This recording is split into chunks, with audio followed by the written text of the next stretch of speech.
To grow as a community, it's best to start with today's youth. We have to ensure that families and children are thriving in the way that every person should get an opportunity to do. My name is Taylor Kuhn, and I am going to talk about a program called Families First of Minnesota that helps financially support other programs such as Child Care Aware and Head Start, and then other ones that we will go through. So Families First of Minnesota was created to support programs, like I mentioned, and help with the development of today's youth, and just essentially targeting families in need and making sure that everyone gets an equal opportunity. So to start, a little bit of history and background.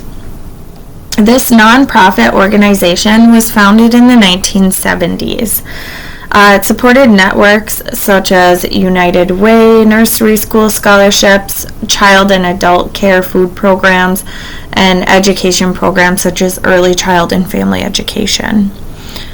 In the 1980s, more programs developed and were piloted out into the public through the Minnesota Department of Education, Olmsted County, United Way, other local employers, and programs that were piloted were Head Start, Latchkey Children Surveys, and Child Care Referral Services. In the 90s, this program continued to grow, and other pieces were introduced, such as school readiness and crisis nursery. In the 2000s and today, Families First continues its growth pattern as well, including other aspects such as grandparents who are often helping take care of their grandchildren today, mental health resources, and a program called The Place, which supports children from birth to teens up to high school graduation. So in this slide, we're going to just cover the missions, the needs, and the priority population.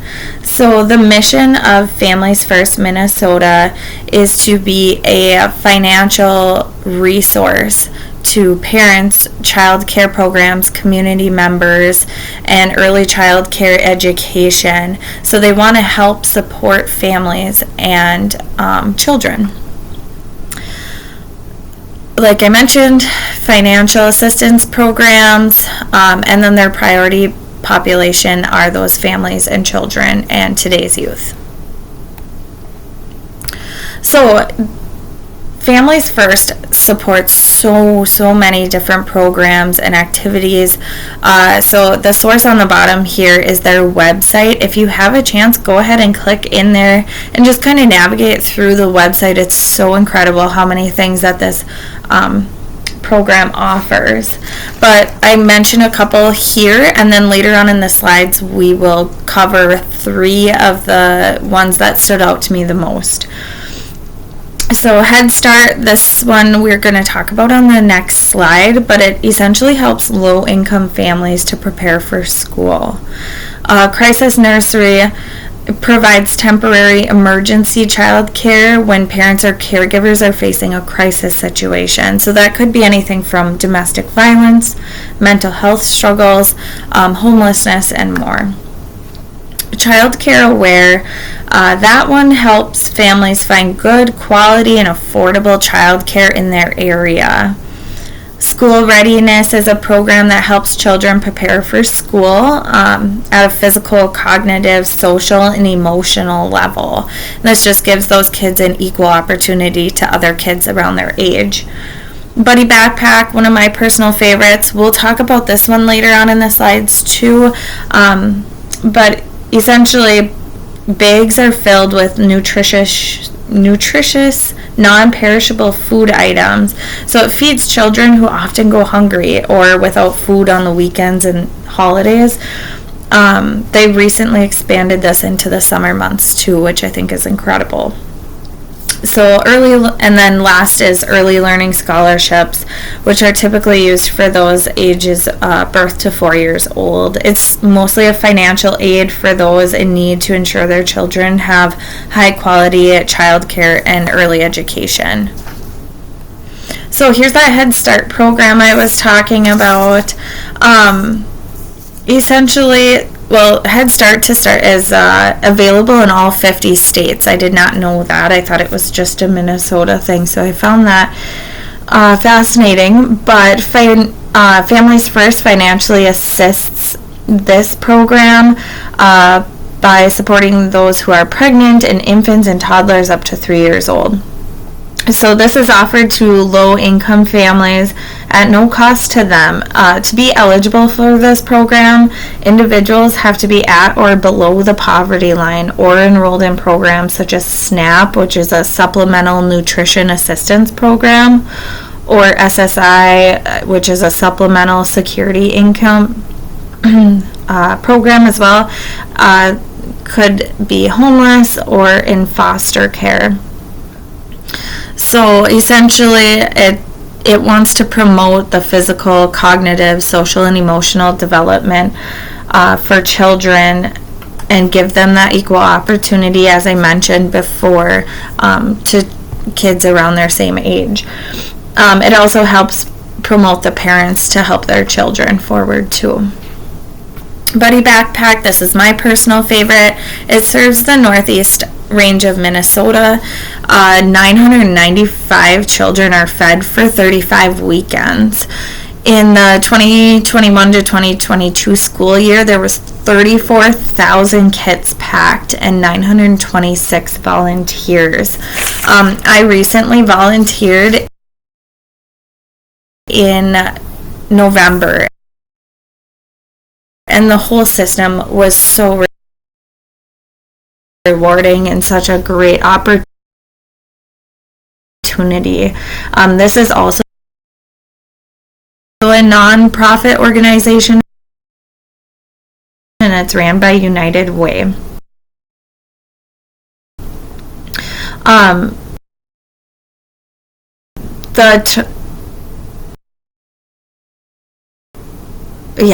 And like I said, my recent experience, it was just so rewarding and such a great opportunity. But essentially, these bags are packed in Target bags or just something a little more discreet, so children aren't embarrassed that they need food sent home with them. And then Child Care Wayfinder. In 2021, the Minnesota legislature actually mandated the creation of this program. So it's used as a navigation network for those hoping to start or grow child care programs, which are so needed. So they're within this child care Wayfair, there are hired navigators that assist people in the community with creating or maintaining and expanding licensed family child care. Other resources include Parent Aware, Empower to Educate, bonuses, scholarships, food programs, grants. The list just goes on. So it's there as a supportive, advice giving and connection to other resources for those who are trying to start a child care business. So I would say many of these programs are essentially effective. Here's just a couple of the ones that stood out to me. Like the Child Care Wayfinder, Crisis Nursery, and Head Start. So Child Care Wayfinder helped 900 individuals in this past year, which I think is absolutely incredible. And then the Crisis Nursery helped 4,594 children and families. There was over 4,000 volunteer hours. And then they also served meals to over 13,000 children. So that Crisis Nursery has been such a great opportunity for parents or caregivers to just kind of get back to a good state of mind, and one where they're able to care for their children. And then Head Start in the state of Minnesota supported 8,194 children. So I would say a lot of these programs have so much success, and they help so many people in the community and making them essential for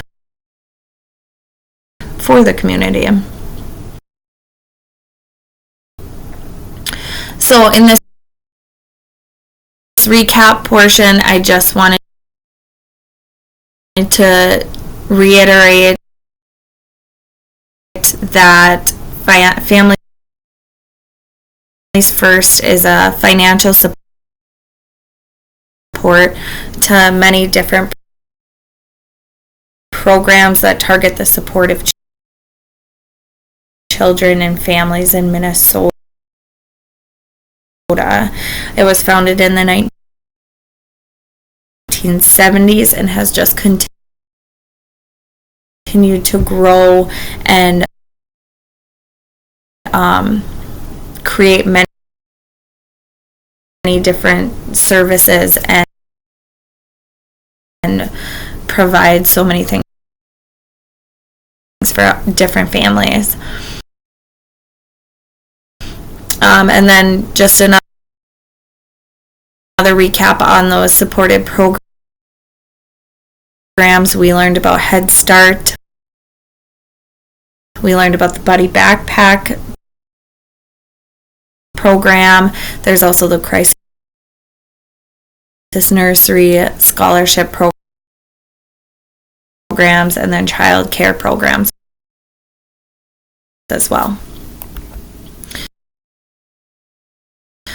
Here are a list of the sources. You can also find the sources right at the bottom of each slide. If you want to go directly to the link to gather information about what was on that slide. Like I said, Families First is such an important organization to ensuring that the families of Minnesota are growing and being supportive, or being supported in whatever situation they are going through.